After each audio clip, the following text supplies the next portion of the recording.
Continuă seria lansărilor de carte pe internet ale volumelor apărute sub egida Asociației Universul Prieteniei. Așa cum obișnuiește de câțiva ani încoace, Asociația Universul Prieteniei scoate în fiecare an câte o colecție. O colecție pe care de obicei o lansăm în taberele noastre de creație, dar până atunci vrem să vă prezentăm dumneavoastră întreaga colecție Modus Vivendi. Astăzi ne oprim asupra unui singur volum. Este un volum de debut aparținând scriitoarei Anica Andrei Fraschini. Despre acest volum ne va vorbi cunoscuta scriitoare Otilia Ardeleanu, membra a Uniunii Scriitorilor din România. Domnia sa a avut amabilitatea să-și aplece privirea asupra rândurilor scrise de către Anica Andrei Fraschini. Pe Anica Andrei Fraschini o cunosc de ceva vreme de pe site-urile literare. Ea se află acum la volumul său de debut, Alt Condițional, apărut în colecția Modus Vivendi la editura ieșeană PIM 2020 în ediție bilingvă româno-franceză. Dedicat părinților săi îngeri, volumul beneficiază de o prefață rânduită de poeta dobrogeană pe numele său de scriitoare, Ana Ardeleanu, membra Uniunii Scriitorilor din România. Volumul este gândit pe două arii poetice, Verbele trupului, în care apar doar poezii în limba română, și Porte Bonheur, poeme bilingve, pe care chiar poeta și le traduce. Anica Andrei Fraschini nu are cum să nu scrie temperamental. La ea poezia țâșnește după o formulă matematică și după frisoanele unui timp foarte deformat din punct de vedere liric. Poezia sa strânge, doare, pare a fi o menghină sau o matriță procustiană în care trebuie să te încadrezi. Da, dar asta nu înseamnă că nu este emoțională, că nu dă fiori, că nu stoarce câte un oftat. Tocmai că se pretează la actualitatea prezentată și raportată la cunoștințele stufoase ale autoarei, sensibilitatea acesteia debordează în inecuații, asimetrii și posibilități multiple de atingere a infinitului. Este capabilă să trăiască pe carne vie ceea ce îi se întâmplă. Adoră poezia venind către ea și intrându-i pe sub piele mai ceva decât o muză. Anica nu face decât să ne ofere această poezie ca pe o eternă prietenă a cuvântului, de cuvânt. Poezia Anicăi este de înclinație oarecum nichitiană. Amândoi suntem vii și mirați, spune în poezia Noi, sau sufletul poetului este indescifrabil, slovele scrise ori niciodată născute se necuprind la masa tăcerii, spune ea în poezia Taină. Deși foarte matematică, iubirea revelată de autoare în poeziile sale este dezordonată, ca să folosesc un termen al său. Pare un demers fizic brownian, devenind subiect de culegere, de antagonisme. Poeta mușcă și din caragialismele dulce-amare ale vieții, din dulceața de trandafiri pusă în galoșii amintirilor, căutărilor dragostei visate. Remarc în poezia acesteia intruziunile tehnologiei avansate, limbajul conex și viciul abordării virtualului mai presus de viabil existențial. Sincronizez SkyDrive-ul cu cloud-ul și OneNote, spune ea în frunze de nuc. Singură mărturisește că scrisul e ca o cafea pură. Autoarea nu se supune dogmelor, ea simte, trăiește, împărtășește firesc, neabătându-se de la ideea că totul este așa cum trebuie să fie, obișnuit, mecanic, reflex. Cum să fie oare duminica ta? E mereu a 7-a zi, e ca un final, ca un corolar, ne spune ea în Duminica. Filonul poetic este marcat de componenta revoluționar-tehnologică, de aceea limbajul întreținut de poet are puterea momentului. Tabletă, cloud, blank, megaocteți, click, etc. Avem de-a face cu artă fină antagonică, țesută în amănuntul cuvântului, ca în poezia te știu, în care efervescența absolutului se diseminează în trăiri secundare. Îmi scriu zilele, diastole pieritoare, exemplare princeps, lucrate cu arta fiecărei secunde, închiderea porților sinelui. Versus permite unic zbor visat în interior ca o implozie aducătoare de libertatea cochiliei supreme. Poetei îi trec prin minte diverse picturi murale cu siluete subtilizate în contururi șoptite, încarnate pe masa din salon, cu mult albastru, câteva cărămizi și alge. Vor fi oameni, copaci și pești stând în picioare sau culcați pe aceleași amintiri oblice, spune ea în idee murală. Anica Andrei Fraschini subtilizează sentimentul dăruirii poetice, ori îi dă anvergura unei reclame despre lutul divin, poezie înfășurătoare a tuturor trăirilor și netrăirilor, spune aceasta în poezia Ulcica. Tot ea se simte devorată de viață, de timpul care stă pe loc, în vreme ce poeta pare să treacă pe o plajă. Deosebită comparație nisip-timp, în care el, nisip-timpul, o privește cu miliardele de ochi dinspre întotdeauna către niciodată, spune ea în Nisipuri. O poezie mișcătoare la propriu și la figurat, gândindu-mă la cât de ușor este spulberat nisipul de vânt, la cât de ușor sunt șterse urmele pașilor în nisip, la trecerea simplă și aproape nevăzută a omului prin viață.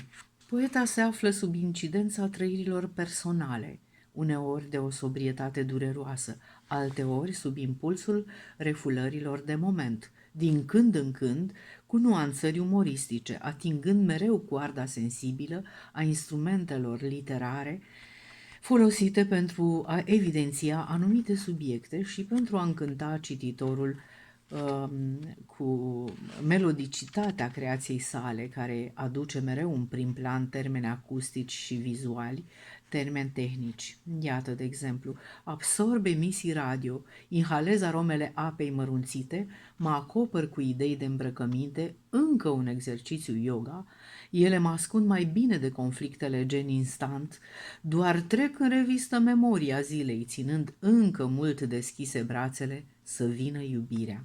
Ideea din brațele mele. Poate că motivul condiționalului, acel alt condițional cu care își numește volumul de poezie, vine din dorința poetei de a face sau a nu face lucruri, gesturi, activități, iar din punct de vedere gramatical se poate extrage ca pe o măsea de minte dintre altfel de verbe. Verbe care imprimă acțiune, vioiciune, vervă, tenacitate, etc.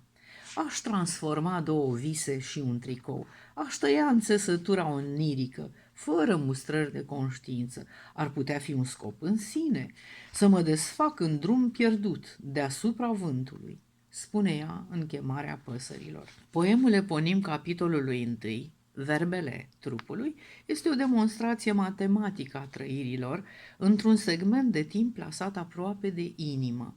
Cadrul este un dreptunghi, dreptunghiul vieții, desigur, iar personajele vizate sunt cum altceva decât alese după criterii potențial subiective, suflete autentice, purități integrale ca în teoriile ce rămân fără demonstrație, axiome de neextrapolat, verbele trupului.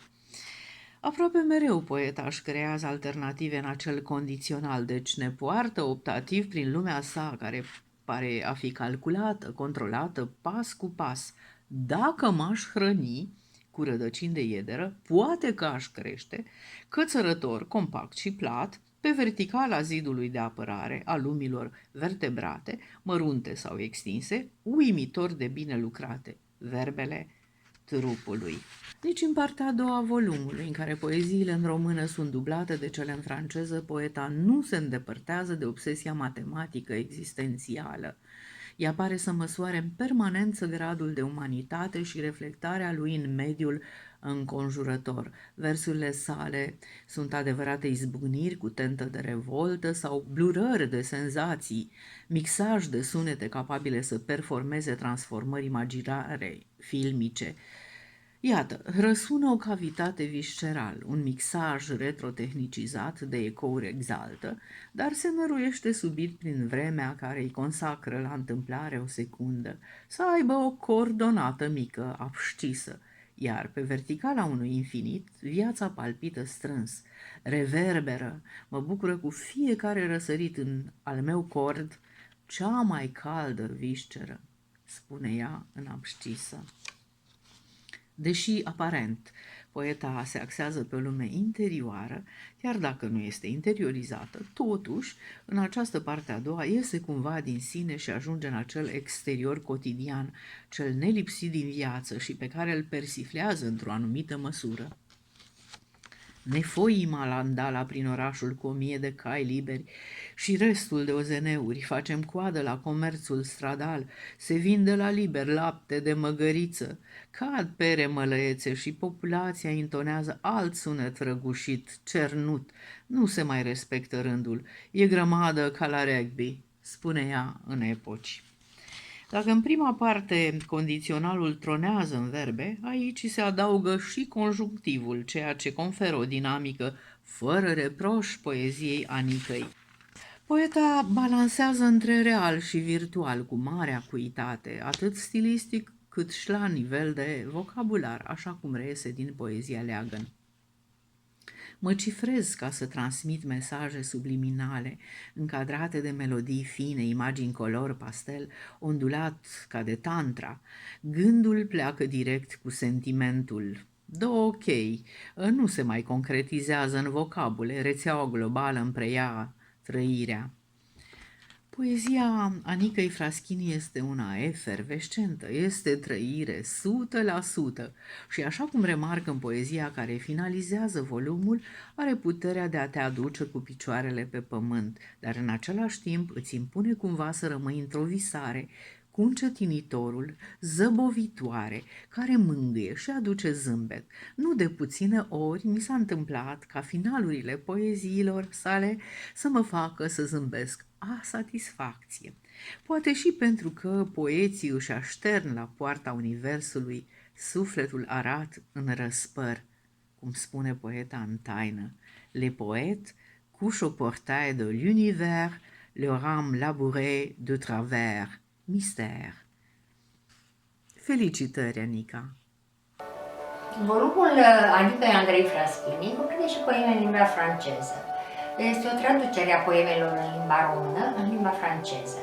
Este vorba de partea a doua a acestui volum. Despre poemele în limba franceză o să vă spun câteva cuvinte scriitoarea Iulia Ralea Claru.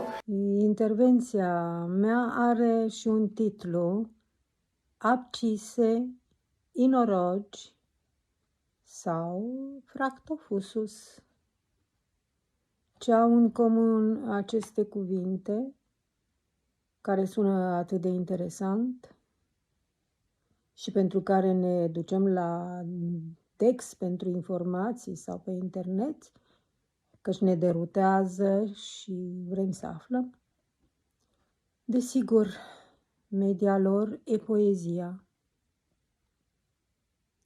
Modalitatea de a scrie poezie foarte personală a Anicăi Fraschini. Este o maestră a titlurilor, în oximoron, și a celor șocante.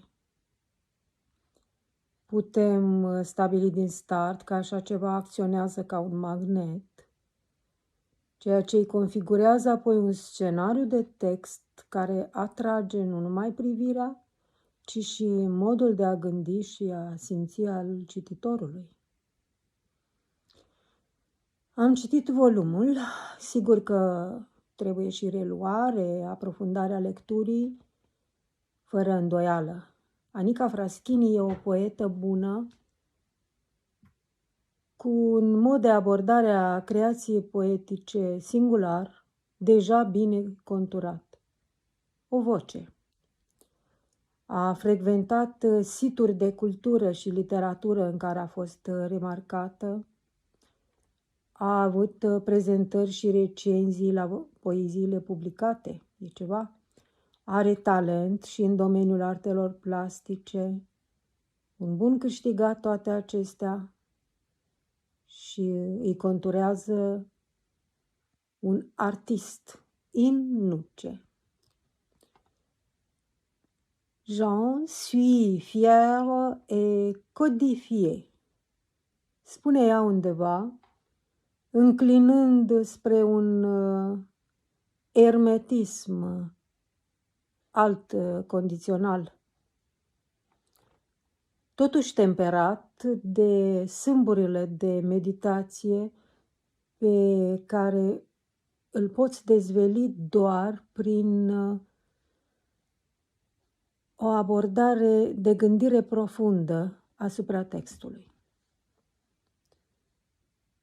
Orientându-mă spre poeziile în varianta franceză ale autoarei, am descoperit că îmi place faptul că nu traduce mot-a-mot. Ea dă o variație pe aceeași temă, frumos și incitant la lectură faptul acesta. Peste toate domnește poezia. Aflăm și surse ale acesteia. Poate bătrânii, păsările, luna, deșertul. Toate ne pot învăța formule magice, cum e cea a unicornului, a energiei statice, disimulante de dinamism. Les peupliers répandent leur petite semence. Plopii își răspândesc sămânța măruntă, exact precum acel Fractofusus acum 500 de milioane de ani. Iată, misterul poetic și știința se propagă împreună peste veacuri, peste milenii și ce adevăr pur! După ce ați ascultat impresiile pe care le-a făcut lectura acestui volum asupra celor două scriitoare, Otilia Ardeleanu și Iulia Ralia Raclaru, este momentul mult așteptat, momentul în care dumneavoastră o să luați contactul cu câteva dintre poeziile cuprinse în acest volum. Desigur, ca de fiecare dată, avem alături de noi pe actrița Ina Palabi, membru fondator și coordonator, director al Teatrului Studio Lux Art, partener cu noi în acest proiect. Amândoi pe maluri de ocean, mângâiați de suflare divină, libertăți strigate în van și poeme ce nu se termină. Mere coapte în afund de serai, două aripi de păsări măiestre, fericiri desprinse din rai, ochi flămânzi izgoniți din ferestre.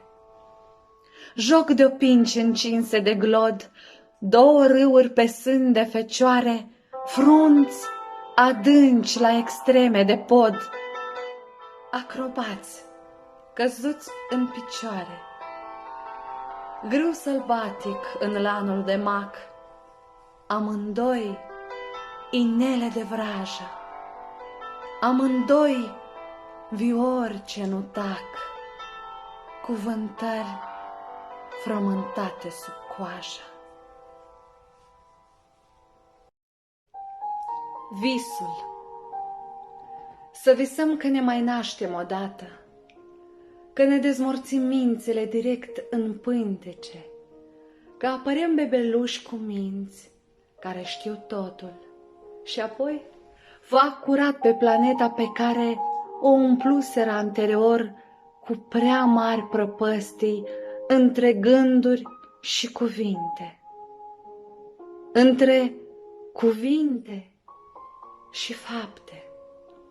Să ne înfrumusețăm cu visurile până la final, să murim frumoși, visând că ne mai naștem odată. Taină. Totul se poate afla. Doar poezia rămâne un secret.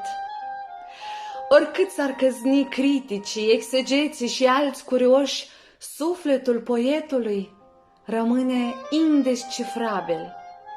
Slovele scrise sau niciodată născute se necuprind la masa tăcerii. Zboară ca păpădii iubitoare, înfășurând în aura perfecțiunii alte suflete și coleoptere știute ori neștiute.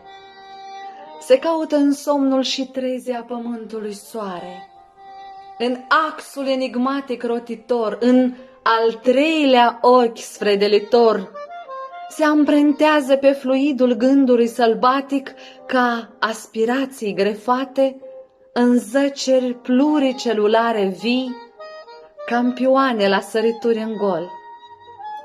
Poeții își aștern la poarta universului sufletul arat în răspăr, scriu și tac.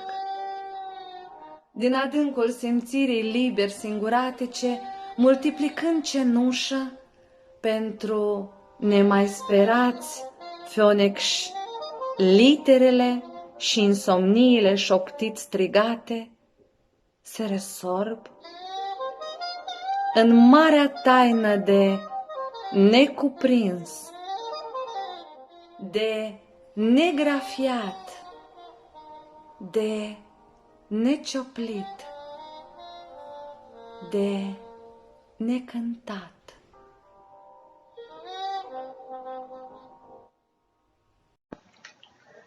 Mystère. On peut tout découvrir. Seule la poésie reste un secret. N'importe combien les critiques, les exégètes et autres curieux se donneraient de la peine, l'âme du poète reste indéchiffrable. Les lettres écrites ou jamais nées se non-enveloppent à la table du silence, s'envolent comme des graines de pissenlit aimant, enveloppant dans le nymphe de la perfection d'autres âmes et coléoptères, connues ou inconnues, se cherchent dans le sommeil et le réveil de la terre-soleil, dans l'axe énigmatique tournant, dans le troisième œil investigateur, s'empruntent sur le fluide de la pensée sauvage, comme aspiration greffée dans des gisements pluricellulaires vivants, champions au saut dans le vide. Les poètes couchent au portail de l'univers, leur âme labourée de travers. Varianta în limba franceză a poemului Taină, Mister, a fost în lectura autoarei, pe care vă invităm să o ascultați în continuare. Vă salut și vă mulțumesc că îmi sunteți alături la această lansare online a primului meu volum de autor. Trebuie să vă mărturisesc că nu-mi displace deloc această modalitate de lansare, pentru că mă aflu în intimitatea cadrului meu de zi cu zi. Dacă aș fi participat la o lansare clasică, aș fi fost mult mai emoționată și copleșită de prezența unor personalități din cultura cel puțin ieșeană, pentru că așa are Rodica Rodean obiceiul să organizeze aceste lansări. Eu nu consider că ar fi un eveniment lansarea unei cărți de autor la această vârstă a mea, înaintată, sper să nu fie vârsta a treia, să înceapă vârsta a treia pe la 80 de ani. Nu este un eveniment, nu trebuie considerat un eveniment de luat în seamă că am scos o carte acum, poate ar fi fost ceva dacă era cu niște ani în urmă. Acum este ceva firesc. După ce am scris o viață, să apară un volumaș e bine, mă bucură. Când am avut în mână această carte, da, am simțit bucuria de a avea formatul clasic al cărții, care încă reprezintă ceva și sper să rămână valoare pentru omenire. Am motive să cred că voi mai scoate o carte, 2, 3, Dumnezeu știe. De scris, eu scriu. Apariția acestui volumaș a fost de un firesc absolut, pentru că am avut schimburi foarte plăcute cu Rodica. Propunerea a venit din partea ei de a scoate o carte. Eu nu știam că se pot scoate aceste cărți în acest fel. Îmi imaginam cu totul altceva, dar munca pe care o desfășoară Rodica și toată această asociație, Universul Prieteniei, este într-adevăr meritorie. Dacă am câștigat ceva în toată această întâmplare a apariției cărții mele, este prietenia. O cunoșteam pe Rodica dinainte, o apreciam, o respectam pentru tot ce face ea pe tărâm cultural, ca binefacere în Iași, în țară și în afara granițelor țării, dar acum am avut ocazia să o cunosc mai bine și o prețuiesc și consider că am câștigat un prieten, la fel cum în decursul prezenței mele pe site-uri literare, câștigul cel mai mare a fost tot prietenia, pentru că am întâlnit oameni extraordinari care mi s-au lipit de suflet, pe care îi prețuiesc și îi admir și da, aceasta este satisfacția mea, într-adevăr, demnă de luat în considerație.